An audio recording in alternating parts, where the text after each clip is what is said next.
selon vous, ce serait quoi la part pédagogique pour les enseignants ou pour vous autres comme pour les élèves? Les élèves, ont vraiment aimé ça. Fait qu'ils ont fait de l'histoire puis ils s'en rendaient pas compte. Donc ça, c'était intéressant parce que c'était très, très, très libre comme discussion et tout ça. Et au niveau de la révision, je pense que de consolidation et de révision, moi je pense qu'il y a là la part pédagogique.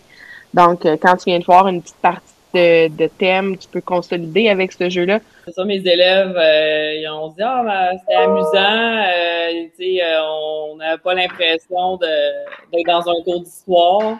Puis, tu sais, en même temps, c'est ça, là, ça permet de réviser. Puis, il y en a qui se sont rendus compte que finalement, ils avaient oublié des petits bouts, puis il y avait des bouts qu'ils avaient peut-être pas compris, là. Vous estimeriez à combien de temps une première fois pour jouer justement au Uno historique? La première fois qu'on joue, c'est un 30 minutes qu'il faut prévoir.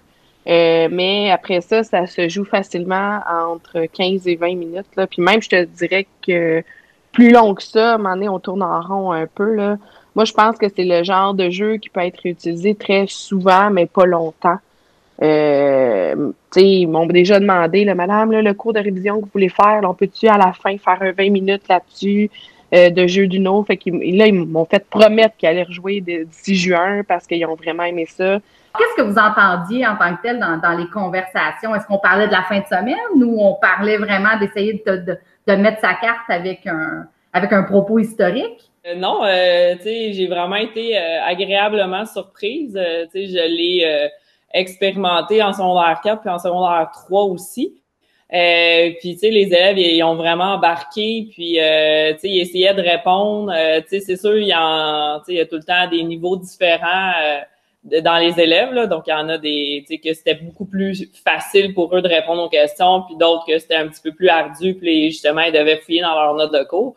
Mais tout le monde a bien participé, puis tout le monde a apprécié. Puis je pense que c'est ça, là, ça leur a permis aussi de voir que certaines notions étaient plus ou moins bien comprises ou quoi que ce soit. Puis aussi, quand je circulais, tu sais, les autres personnes de l'équipe, ils disaient non, c'est pas vrai. Puis tu sais, il y avait comme une certaine régulation qui se faisait par rapport à la réponse. En effet, ben moi, juste pour tu parler de fin de semaine tantôt, je pense à un petit coco une équipe là, que tu sais, c'est le genre d'équipe qui n'aurait pas nécessairement participé à ce genre d'activité. Puis là, je suis allée les voir, puis j'ai dit là, on parle pas trop de notre fin de semaine, là. Puis ils m'ont répondu ah ben non, c'est bien trop le fun, là, on le fait pour vrai.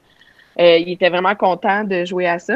Mais oui, moi, ce que je ferais, on met les thèmes qu'on met sur notre affiche sur une petite feuille, quelque chose. Les élèves cochent à chaque fois parce que ça est en lien avec un document, là. Donc, on met les documents. Les élèves cochent s'ils ont compris, pas super compris ou ça serait à réviser. Et on pourrait à ce moment-là faire une espèce de consolidation, de dire combien d'élèves ont compris le point 1, combien d'élèves ont compris le point 2 et revenir sur certains éléments là. Est-ce que vous irez utiliser ça en première, secondaire aussi? Puis je pense que ça s'adapte à pas mal tous les niveaux. Tu sais, tout dépendant justement du document, tu sais, ça peut vraiment, c'est quand même simple comme jeu. Puis une fois que les élèves, tu as joué une fois, ben ils ont compris le principe. Donc, merci mesdames d'avoir bien voulu participer à cette belle rencontre. Donc,